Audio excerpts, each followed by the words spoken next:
Africa का एक जाना माना देश है घाना, जहां की कुल आबादी लगभग 22 करोड़ की है। इस देश में पहले नंबर पर ईसाइयों और फिर मुसलमानों की बहुलता है। इसके अलावा वहां के परंपरागत धर्म भी मौजूद है। लेकिन आश्चर्य की बात तो यह है कि ना कोई आक्रमण, ना कोई जिहाद, ना कोई आतंक, ना कोई कत्लेआम।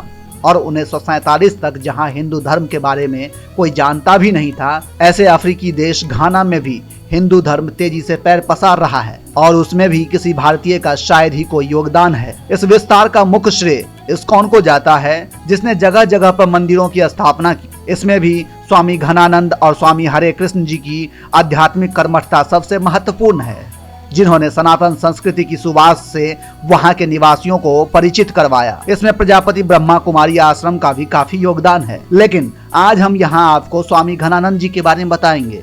स्वामी घनानंद जी के बारे में सभी को जानना चाहिए, क्योंकि उनका पूरा जीवन बहुत ही आकर्षक और प्रेरणादायक रहा है। घनानंद का जन्म घाना के मध्य क्षेत्र में एक सेनिया बेराकू गांव में 12 सितंबर 1937 को हुआ था। वह एक देसी घानावासी परिवार के सदस्य थे। उनके माता पिता धर्म परिवर्तन करके ईसाई बन गए थे, परंतु घनानंद बहुत कम उम्र से ही ब्रह्मांड के रहस्यों में रुचि रखते थे और इसीलिए उन्होंने अपने सवालों का जवाब धर्म ग्रंथों में ढूंढना शुरू कर दिया। इसी दौरान घनानंद सिंधियों के संपर्क में आए। ये सिंधी 1947 में भारत के विभाजन के समय घाना में आकर बस गए थे। दरअसल विभाजन के दौरान लोगों से कहा गया था कि वह भारत और पाकिस्तान में किसी भी देश में रह सकते हैं।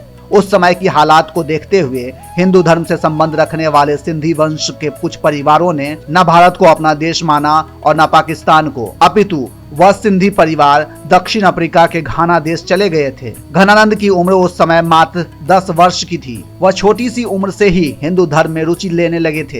हिंदू धर्म से आकर्षित घनानंद भगवान की पूजा अर्चना में समय बिताने लगे। यहाँ से अफ्रीका में हिंदू धर्म के देवी देवताओं की पूजा का प्रचलन शुरू हुआ। धीरे धीरे घाना के सभी देवी देवता, गणेश, शिव पार्वती और भगवान श्री कृष्ण आदि की पूजा की जाने लगी। 1962 में मात्र 25 वर्ष की आयु में स्वामी घनानंद घाना की राजधानी अकरा चले गए। 24 नवंबर को Swami Ghanananda device mystic path society का गठन करके ईश्वर भक्ति में लीन हो गए, परंतु उनका मन सदैव हिंदू धर्म की गहराइयों को जानने के लिए व्याकुल रहता था। हिंदू धर्म की ओर झुकाव के कारण स्वामी घनानंद सदैव हिंदू धर्म के रहस्यों की खोज में लगे रहते थे और एक दिन हिंदू धर्म से जुड़े अपने प्रश्नों के उत्तर पाने के लिए वह भारत चले आए। घनानंद ने 1975 में हिमालय की तलहटी में स्थित ऋषिकेश के डिवाइन लाइफ सोसाइटी के साथ मिलकर हिंदू जीवन पद्धति सनातन धर्म का प्रत्याचार पाठ्यक्रम शुरू किया। इसी दौरान पहली बार घनानंद की मुलाकात भारत के स्वामी कृष्णानंद से हुई। स्वामी कृष्णानंद के व्यक्तित्व से घनानंद इतने प्रभावित हुए कि उनके शिष्य बन गए। स्वामी कृष्णानंद ने स्वामी के रूप में घनानंद को दीक्षा दी। दीक्षा के बाद घनानंद घाना लौट आए। घाना में स्वामी घनानंद सरस्वती ने 5 नए मंदिरों की स्थापना की, जो AHM की आधारशिला बने। स्वामी घनानंद सरस्वती ने 1975 में अफ्रीका के घाना में पहले अफ्रीकी हिंदू मठ की स्थापना की। हिंदू धर्म के महान प्रचारक और धर्मगुरु स्वामी घनानंद 18 जनवरी 2016 को दुनिया को अलविदा कह गए। 78 वर्षीय स्वामी घनानंद द्वारा प्रचारित हिंदू मान्यताएं आज भी घाना में प्रचलित है। 22 करोड़ की जनसंख्या वाले घाना में 25,000 घानावासी हिंदू धर्म का पालन करते हैं। घाना की राजधानी अकरा में भगवान शिव का सबसे बड़ा मंदिर है, जहां हर वर्ष गणेश चतुर्थी, रथ यात्रा और अन्य हिंदू त्योहार मनाए जाते हैं। आज घाना के विभिन्न शहरों में मंदिर स्थापित है।